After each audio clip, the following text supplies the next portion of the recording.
Hello बच्चों, कैसे हैं आप लोग। अब हम आज पढ़ेंगे एक अमेंडमेंट जिसका ड्यूअल इम्पैक्ट है कैपिटल गेन के चैप्टर में भी और अदर सोर्सेज के चैप्टर में भी। Capital gain and other sources. Sir, ये अमेंडमेंट आई है section 51 of capital gain and section 56(2) of other sources. पहले एक कॉन्सेप्ट होता था एडवांस मनी फोरफिटेड। कौन सा concept? Advance money forfeited, section 51 of capital gain. मैं आपको पहले पुराना कॉन्सेप्ट समझाऊंगा कि ये क्या होता था। ए और बी के बीच में बात चल रही है। ए ने एक प्रॉपर्टी 1000 की खरीदी थी 1981 की, और ए ने बी से बात चलाई। बी ने बोला मैं आपकी प्रॉपर्टी खरीदना चाहता हूँ। ये बात चली 85 86 में। ए ने बोला ठीक है आप खरीद लो। बी ने ए को एडवांस दे दिया 500 रुपीज, और बाद में इनकी बात नहीं बन पाई। तो इस चीज को, ये जो 500 रुपीज का एडवांस आ गया, ये फोरफीट कर लेगा ए, और इसी को हम बोलते थे एडवांस मनी फोरफिटेड। जिस ईयर में फोर फीचर हुआ, सपोज 85 86 में ही फोर फीचर हुआ, तो 85 86 में इसकी कोई भी ट्रीटमेंट नहीं होती थी। जब ए इस प्रॉपर्टी को आगे बेचने जाता था, फॉर एग्जाम्पल 1415 में बेचने जाता था, ए ने प्रॉपर्टी बेची 25,000 की। मैं बच्चों इस एग्जाम्पल में इंडेक्सेशन को इग्नोर करके चल रहा हूं बिल्कुल ही। 25,000 की बेची, तो selling price full value of consideration कितना हो गया 25,000 less cost of acquisition. Normally कितना होता 1000, बट ऐसा नहीं होगा क्योंकि सेक्शन 51 बोलता था any advance money forfeited shall be reduced from the cost of acquisition of the assets while calculating the capital gain। तो यहाँ पे सेक्शन 51 के अकॉर्डिंगली कॉस्ट ऑफ एक्शन कितनी आती 1000 माइनस 500, दैट इज 500। और आपका कैपिटल गेन कैसे कंप्यूट होता बच्चों? 25,000 माइनस 500। ये 500 कैसे आया है? आई होप आपको याद है। ये 500 आया है 1000 that is cost of acquisition minus 500 that is advance money forfeited से। अब यहाँ पे टोटल आपका आ गया 24,500 का कैपिटल गेन। मैंने इंडेक्सेशन को इग्नोर किया है। अगर इंडेक्सेशन करनी पड़ जाती तो पुराना सेक्शन क्या बोलता था? पुराना सेक्शन ये बोलता था अगर इंडेक्सेशन करनी पड़ जाएगी तो पहले आप कॉस्ट ऑफ एक्विजिशन में से एडवांस मनी फोरफिट करो, और जो आपका आंसर आता है उसको आप इंडेक्सेशन करो। And indexation will be done after deducting the advance money forfeited, right? ये पुराना सेक्शन था। अब इसमें कुछ चेंजेस आए हैं। एक्चुअली में 56(2) में कुछ चेंज आए हैं जिसका इम्पैक्ट 51 पे आ गया है। 56(2) में क्या चेंज आए हैं? सबसे पहले हमें देखना पड़ेगा 56(2) है क्या। 56(2) अदर सोर्सेज का चार्जिंग सेक्शन है, और 56(2) स्पेसिफिक इनकम्स बताता है। क्या बताता है? स्पेसिफिक इनकम जो टैक्सेबल हैं, income under the head other sources में। कहाँ पे टैक्सेबल है? Income under the head other sources. तो section 56(2) of other sources gives you the specific incomes which are chargeable under the head other sources. इसके अंदर एक नया क्लॉज ऐड कर दिया है, और वो है क्लॉज 9। तो सेक्शन 56 सबसेक्शन 2 एंड क्लॉज 9 अब डील करता है एडवांस मनी फोरफिटेड से। कैसे डील करता है? एडवांस मनी फोरफिटेड से, और बिल्कुल सिंपल लैंग्वेज में बोलता है any advance money received, any advance money received because of negotiation for transfer of capital asset, for negotiation of transfer of capital asset,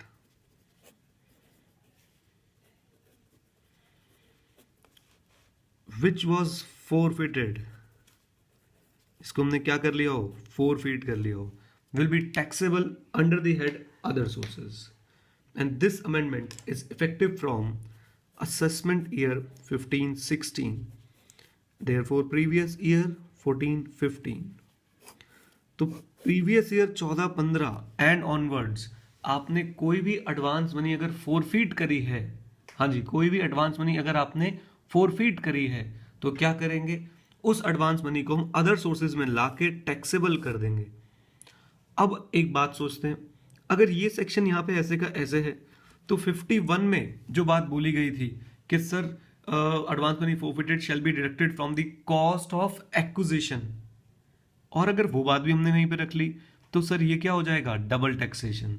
इसलिए हमारी जो गवर्नमेंट है उसने एक सिंपल सी बात बताई फाइनेंस एक्ट 2014 में, एडवांस मनी फोरफिटेड ड्यूरिंग 14-15 और further years shall be taxable under the head other sources under section 56(2)(9). But at the same time it will not be required to deduct it from the cost of acquisition under section 51। ये बच्चों छोटी सी amendment है। आओ एक question देखते हैं इसके ऊपर और डिटेल में समझने की कोशिश करते हैं कि इस अमेंडमेंट का इम्पैक्ट क्या है। मैं कुछ डिटेल्स देखना शुरू करता हूँ। मिस्टर एन है, इन्होंने एक रेजिडेंशियल हाउस प्रॉपर्टी खरीदी है, रेजिडेंशियल हाउस प्रॉपर्टी ऑन 1 अप्रैल 2001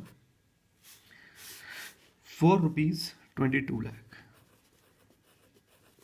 तो इनका कॉस्ट ऑफ एक्विजिशन कितना बन गया सर, 2 लाख रुपए, 22 लाख रुपए। कब खरीदी थी, 1/4/2001।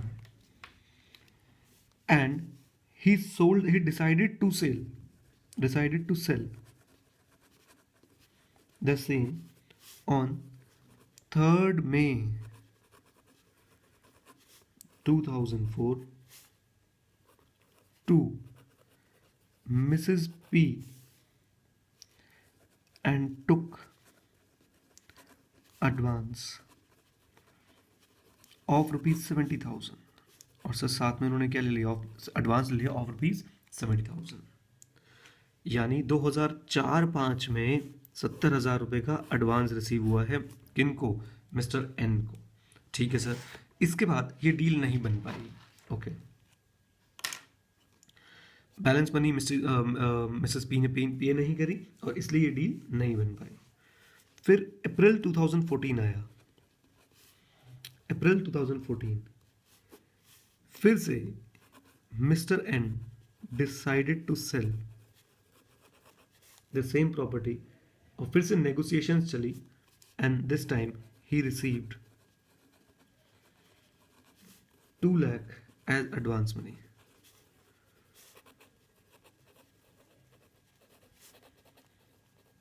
और फिर से इन्हें 2 लाख की क्या मिली, एडवांस मनी।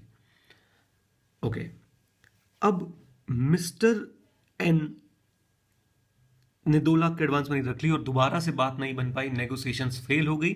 मिस्टर एन ने ये अमाउंट भी फोरफीट कर लिया। सर एक फर्क आप अभी से देख के चलेंगे, this amount was forfeited in 4-5 and this amount is forfeited in 14-15, that is after the finance act 2014। ठीक है सर, आगे चलते हैं और देखते हैं क्या हुआ। फाइनली 3 मार्च 2015 बात बनी और ये सेल हो गई 95 लाख की, 95 लाख की। अब इसमें देखते हैं कि सर इनका कैपिटल गेन कैसे कंप्यूट होगा। Let's check it out. बहुत simple sir, particulars amount in rupees. Formatting का बच्चों ध्यान रखें, छोटी छोटी बातें आपको मार्क्स दिलाती हैं एग्जाम के अंदर, तो इन पे बहुत ध्यान दें। सेल प्राइस और we can say full value of consideration 95 lakh. Finally property कितने की सेल हुई थी सर, 95 लाख, 3 मार्च 2015 को। लेस कॉस्ट ऑफ एक्विजिशन या index cost of acquisition, indexed cost of acquisition.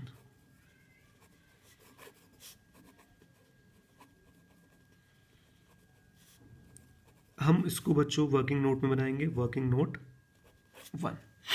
Okay, now let's see working note 1 में हम क्या लिखना शुरू करते हैं। Working note 1, calculation of indexed cost of acquisition, calculation of index cost of acquisition. बच्चों cost of acquisition जो थी वो क्वेश्चन में हम देख के बताएंगे आपको कितनी थी। ज़रा देखो ऊपर, 1/4/2001 को हमने परचेज किया था, कितने का? 22 लाख का। बट क्या हमने कोई एडवांस मनी फोरफिट करी थी? हाँ जी, बिल्कुल करी थी। दो करी हैं, 70,000 एंड 2 लाख। दोनों के बीच में बच्चों डिफरेंस क्या है? 70,000 हमने कब फोरफिट करा था? 2004-2005 में। 2 लाख हमने कब फोरफिट किया था? 14-15 में। अब दोनों के बीच में डिफरेंस देखो कितना बड़ा आ गया। सर ये जो 4-5 में फोरफिट हुआ था ये फाइनेंस एक्ट 2014 से पहले था, और पहले क्या ट्रीटमेंट होती थी? एडवांस मनी फोरफिटेड को हम डिडक्ट कर देते थे, किस में से? कॉस्ट ऑफ एक्विजिशन में से। बट ये जो 2 लाख है ये कब फोरफिट हुआ था? फाइनेंस एक्ट 2014 के बाद। और उसके बाद क्या ट्रीटमेंट होती थी? हम इसको डिडक्ट नहीं करते थे, हम इसको अदर सोर्सेज में टैक्सेबल कर देते थे।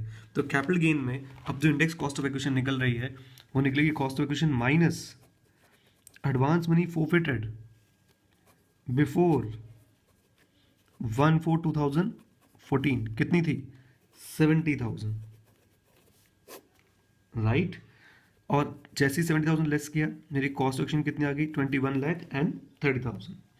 अब मैं इसकी इंडेक्सेशन कर दूंगा into 1024, that is CII, cost inflation index of the year in which the asset is transferred, divided by 426 CII of the year in which the asset was first held by the SSE, that is of 2001 and 2002। जब मैंने इसको index किया तो मेरा answer आ गया 51,20,000, और मैंने इस कॉस्ट ऑफ एक्विजिशन को 51,20,000 यहाँ से डिडक्ट कर दिया, and then my capital gains are 43,80,000। Obviously they are long term capital gains.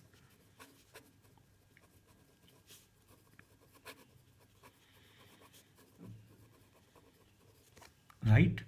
अब point to be noted, sir इस 2 लाख का क्या होगा? इस 2 लाख का ये जो 14-15 में रिसीव हुआ है, बहुत simple sir, this 2 lakh will be taxable. अगर आप बता दो तो मजा आ जाए। हाँ जी, विल बी टैक्सेबल। मुझे 2 क्वेश्चन पूछने, इन विच ईयर, कौन से ईयर में टैक्सेबल होगा? दूसरा, अंडर विच हेड, कौन से हेड में टैक्सेबल होगा? बता सकते हो बेटा, बता सकते हो, बहुत आसान है, अभी तो पढ़ाया। हाँ, टैक्सेबल इन विच ईयर, चलो बताओ।